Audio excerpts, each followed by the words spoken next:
It was late evening, and the park had long since closed. The only sounds were the distant chirps of crickets and the occasional rustling of leaves. As a maintenance worker at Disney's Animal Kingdom, I was making my final rounds, ensuring everything was in order before I clocked out for the night. Walking through the deserted paths with a flashlight in hand, I made my way toward the Dinosaur ride. Ever since I was a kid, I'd been fascinated by dinosaurs. I dreamed of being a paleontologist, digging up fossils and uncovering the secrets of the prehistoric world. Working at the Dinosaur ride was the closest I had come to living that dream. But tonight something felt off. As I approached the entrance to the ride, I noticed a strange metallic smell in the air, like blood mixed with rust.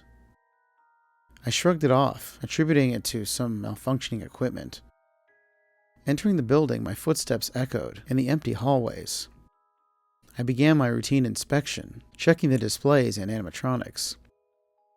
Everything seemed normal until I reached the pre-show theater. The room was dark, save for the emergency lights, casting eerie shadows on the walls. I flicked the switch to turn on the lights, but nothing happened.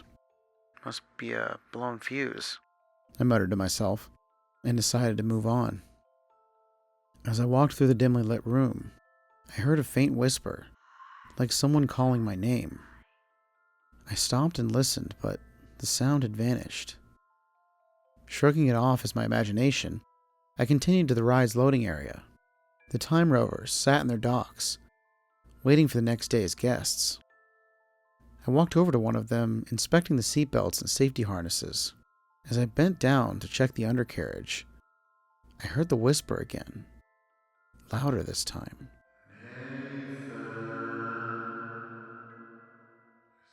I stood up quickly, shining my flashlight around the room. "Who's there?" I called out, my voice trembling slightly. There was no response, just the hum of the machinery. I shook my head, trying to dispel the unease that was creeping over me. I decided to finish up quickly and leave. I walked over to the control panel to check the system status. Everything appeared normal. But then I noticed something odd. One of the time rovers was missing. That's impossible. They should all be here, I thought. My heart began to race as I searched the area. Suddenly the lights flickered, and a cold breeze swept through the room. I turned around and froze. Standing in the middle of the loading area was a figure cloaked in shadows. It was extremely tall and gaunt, with bright glowing eyes that pierced through the darkness, almost like two flashlights on the front of its head. I backed away slowly, my flashlight shaking in my hand. The figure took a step forward, and the air around it seemed to grow colder. Horrified, I turned and ran, my footsteps echoing in the empty halls. I didn't stop until I was outside, the fresh night air filling my lungs. I looked back at the building, expecting to see the figure following me, but there was nothing there. The entrance stood silent and empty, as if nothing had happened. I took a deep breath and pulled out my phone to call security. As I dialed the number, I glanced back at the ride one last time. In the darkness of the pre-show theater, the figure watched me, its flashlight eyes glowing with a sinister light. The security team arrived quickly, their radios crackling with static as they approached the ride. I explained what I had seen, but their skeptical looks made it clear they didn't believe me. Still, they agreed to check it out, so we headed back inside. The metallic smell was even stronger now, and the air felt unnaturally cold. As we walked through the pre-show theater, one of the security guards flicked the switch for the lights. But again, nothing happened. The emergency light casted long shadows, making the room feel like it was closing in on us. We continued to the loading area, my heart pounding in my chest. The time rovers were all there, parked neatly in their docks. The security guards exchanged glances, clearly thinking this was a wild goose chase. But then one of them noticed something. "Hey, look at this," he said, pointing to the control panel. The display showed that one of the rovers had been activated and sent out into the ride. That's not supposed to happen. See? I told you something was wrong, I said, feeling a mix of vindication and dread. We followed the path the rover had taken, deeper into the ride. The animatronics were motionless, their glassy eyes staring into the darkness. The security team stayed close, their flashlights cutting through the gloom. As we rounded the corner, the whispering started again. I froze, my blood turning to ice. Did you hear that? I asked, my voice barely audible. The guards nodded, their faces pale as well. We moved forward cautiously, every shadow seeming to twist and writhe. Suddenly the air grew even colder, and the metallic smell intensified.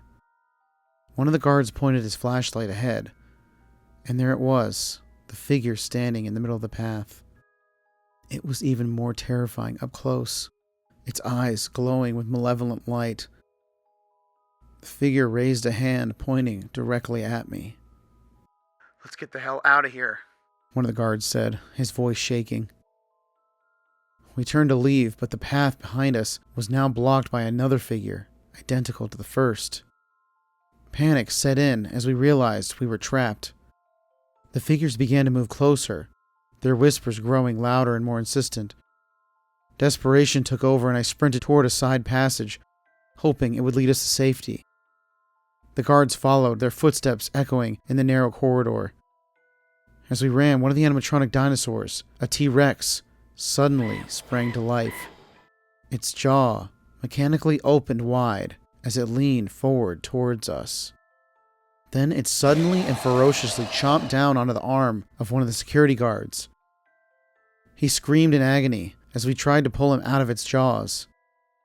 However, the animatronic stood back up straight, lifting the guard high into the air as he screamed horrendously before soon going quiet. We then bolted towards the front of the ride as other animatronic dinosaurs began to turn on around us. The Parasaurolophus's head turned slowly, its eyes glowing eerily as it watched us pass, the grinding of its gears echoing through the cavernous space. Keep moving, I yelled, fear propelling me forward. We burst out into the maintenance area, slamming the door shut behind us. I leaned against the wall, trying to catch my breath. The security guards looked shaken but determined. We need to shut this place down, one of them said, grabbing his radio. Get everyone out. As they called for backup, I couldn't shake the feeling that we were being watched. I looked around, my eyes scanning the dark corners of the room, and then I saw it.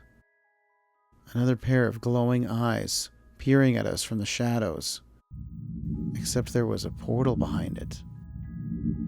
It was like a window into another realm, with strange shapes, structures, and lights pointed in all directions, and these enormous, dinosaur-like beasts roaming in the background. Before I could react, it disappeared, leaving only darkness behind. The security team was on high alert now, their radios buzzing with urgent chatter. We made our way back to the entrance, every step feeling like a marathon.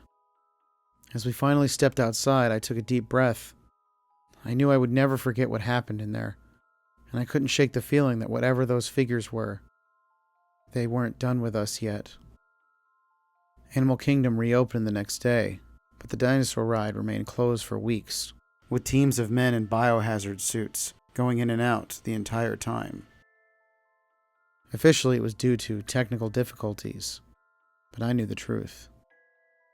Something was wrong with that ride, something far beyond the realm of what we know. And if you ask me, they'll most likely be back.